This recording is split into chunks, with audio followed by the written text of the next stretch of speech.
ವೀಕ್ಷಕರೇ ನಮಸ್ಕಾರ. ನೀವು ನೋಡ್ತಾ ಇದ್ದೀರಾ ಆರ್ ಮ್ಯಾಕ್ಸ್ ಕನ್ನಡ. ನಾನು ಅಶ್ವಿನಿ ಭಟ್. ವಿಜಯನಗರ ಜಿಲ್ಲೆಯ ಹಗರಿಬೊಮ್ಮನಹಳ್ಳಿ ತಾಲೂಕಿನ ತಂಬ್ರಹಳ್ಳಿ ಗ್ರಾಮದ ಬಳಿ ಮೀನು ಹಿಡಿಯಲು ತೆರಳಿದ್ದ 3 ಯುವಕರು ನಾಪತ್ತೆಯಾಗಿದ್ದಾರೆ. ನಿನ್ನೆ ಮಧ್ಯಾಹ್ನ ತೆರಳಿದ್ದ ಯುವಕರು ಮನೆಗೆ ವಾಪಸ್ ಬಾರದ ಹಿನ್ನೆಲೆಯಲ್ಲಿ ಕುಟುಂಬಸ್ಥರಲ್ಲಿ ಆತಂಕ ಹೆಚ್ಚಾಗಿದೆ. ನಾಪತ್ತೆಯಾದವರಿಗಾಗಿ ತುಂಗಭದ್ರಾ ಹಿನ್ನೀರಿನಲ್ಲಿ SDRF ತಂಡದಿಂದ ಶೋಧ ಕಾರ್ಯ ಮುಂದುವರೆದಿದೆ. ಈ ಕುರಿತ ಒಂದು ವರದಿ ಇಲ್ಲಿದೆ ನೋಡಿ. ತಂಬ್ರಹಳ್ಳಿ ಗ್ರಾಮದ ಬಳಿ ಘಟನೆ ನಡೆದಿದ್ದು, ಮಡಿವಾಳ ಸಮಾಜಕ್ಕೆ ಸೇರಿದ ಅಜ್ಜಪ್ಪ, ರಾಜು ಹಾಗೂ ಹೇಮಜ್ಜ ನಾಪತ್ತೆಯಾಗಿದ್ದಾರೆ.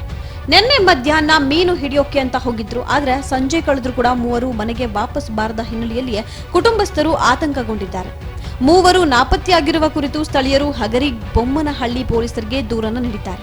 ದೂರು ದಾಖಲಿಸಿಕೊಂಡ ಪೊಲೀಸರು ಸ್ಥಳೀಯರ ಸಹಕಾರದೊಂದಿಗೆ ಶೋಧ ಕಾರ್ಯವನ್ನು ಆರಂಭಿಸಿದ್ದಾರೆ. ತುಂಗಭದ್ರಾ ಹಿನ್ನೀರಿನಲ್ಲಿ ನಾಪತ್ತೆಯಾದವರಿಗಾಗಿ SDRF ತಂಡವನ್ನ ಸ್ಥಳಕ್ಕೆ ಕರೆಸಲಾಗಿದ್ದು ಶೋಧ ಕಾರ್ಯವನ್ನ ನಡೆಸಲಾಗಿದೆ. ಈ ವೇಳೆ ಯಮನೂರ ಎಂಬುವವರ ಮೃತದೇಹ ಪತ್ತೆಯಾಗಿದೆ ಎಂದು ತಿಳಿದು ಬಂದಿದೆ.